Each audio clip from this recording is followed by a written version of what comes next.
All right, hold on. We've been debating. Hold on. We have been debating about the reserve list. Brian and I have had begun today a long-running discussion about the reserve list. My position regarding the reserve list. No, the boss. My position regarding the reserve list is that the reserve list does not serve Magic in its totality, and that it should have been abolished many years ago. Brian is beginning to articulate a view in which the reserve list serves a very important promissorial function as well as a aspirational function. And we were just beginning to have a debate about that. Okay, Brian, go over here so I can see you in the light.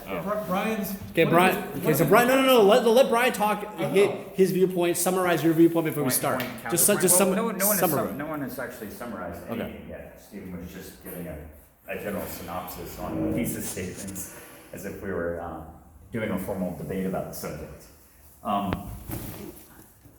Yeah, I mean, I don't know if you want to dive into. Sure. So I'll Stephen's welcome to monologue for a bit. All right. So I will articulate my argument and then let Brian present. This is only a 9-minute video, by the way. Okay. Just don't do it. So to begin with, the purpose of the reserve list at the beginning of Magic was to preserve Magic as a collectible commodity.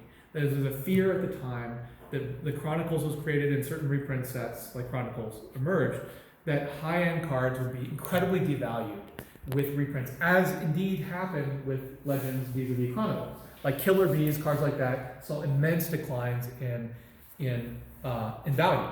My basic starting premise is that reprints of reserve list cards does not actually negatively impact the value of those cards, especially at the high end. And so therefore the original purpose of the reserve list no longer serves the function which it was intended. That's basically my argument. So as a thought experiment to kind of unpack this, suppose in 2010 Wizards of the Coast had abolished the reserve list, okay? And suppose further that in the summer of 2018, Wizards printed Vintage Masters that included the alternative art Power 9 that was produced on Magic Online as physical cards. And suppose further that those cards were only legal in Vintage, right? Or old school formats that they permitted. My point is that the alpha and beta versions of Black Lotus and so alpha beta versions of Black Lotus would see zero diminution of value. And in fact, because players could acquire those, more players could play Vintage, Vintage would see an increase in tournament play.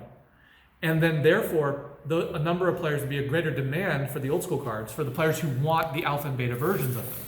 So my guess is that, let's just say for the sake of argument, that if they were printed as very premium rare cards, the reprint Black Lotus would be, let's just say $300, and the Moxen would be a couple $100, right? The alpha would see an even greater increase in demand. Now, it's possible that the collector's edition version and the unlimited versions would see declines in value, but my guess is that actually what would happen is because the premium, the new reprint, wouldn't be legal in old school, that the unlimited and collector's editions, the demand for those cards are continuing to go up, such that the prices would continue to escalate, even if there was some downward pressure as a result of the reprint. So the purpose, just to summarize now, the purpose of the reserve list, which is to preserve value, was not actually serving that function at all. And in fact, it was counterproductive. The median value of a reserve list card in 2009 was $1. And every time a card was reintroduced into a new card pool, it was therefore legal in new formats, it would go up in value. So I think it's completely counterproductive. I don't think there's any economic reason anymore to maintain the reserve list. There are emotional, aesthetic, and promissorial reasons, but not financial. Okay, Brian, you got 3 minutes. Go. Sum it up. It's a longer answer than that. I think that there's a fallacy that's inherent here, because I know that people complain about the fact that the reserve list prevents Vintage and to a lesser extent old school and older formats from being accessible to the general player base. These formats are dead formats because nobody has access to the cards because they're too expensive.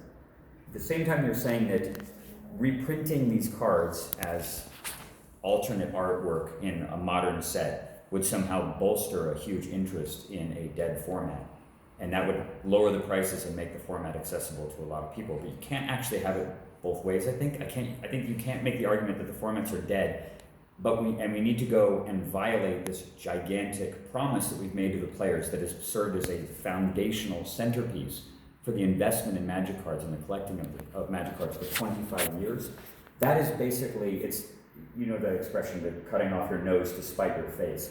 if this is a dead format that's extremely niche, the idea of trashing 25 years of promise and reputation for the sake of a niche format that almost nobody plays, that almost nobody is engaged with, and you're being very speculative in terms of saying that people will suddenly have this gigantic, vibrant interest in a format that nobody pays any attention to.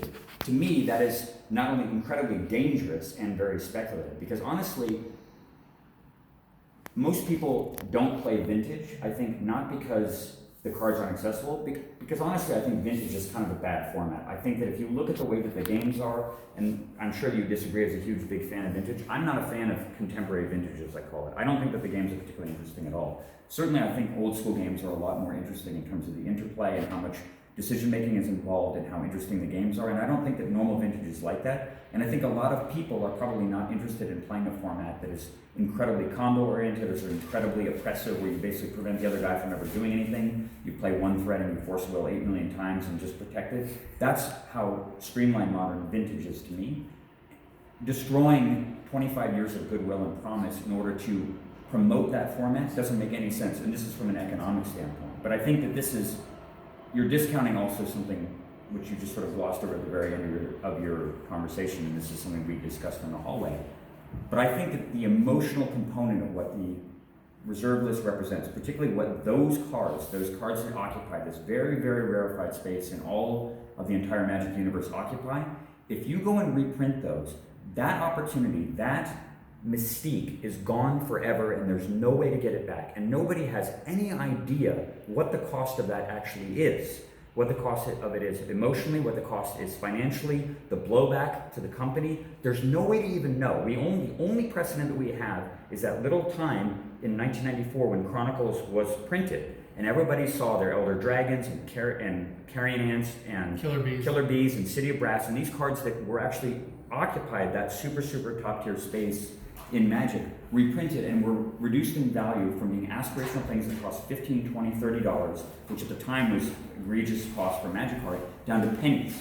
When you do that to cards and you devalue something that has the mystery and majesty of the Black Lotus, a card that gets written up in the New York Times when it sells on eBay, and now you can buy one at your store from a pack for $250, you take it from this incredibly lofty thing to something totally ordinary and pedestrian. You take a Van Gogh and you turn it into a Thomas Kincaid print.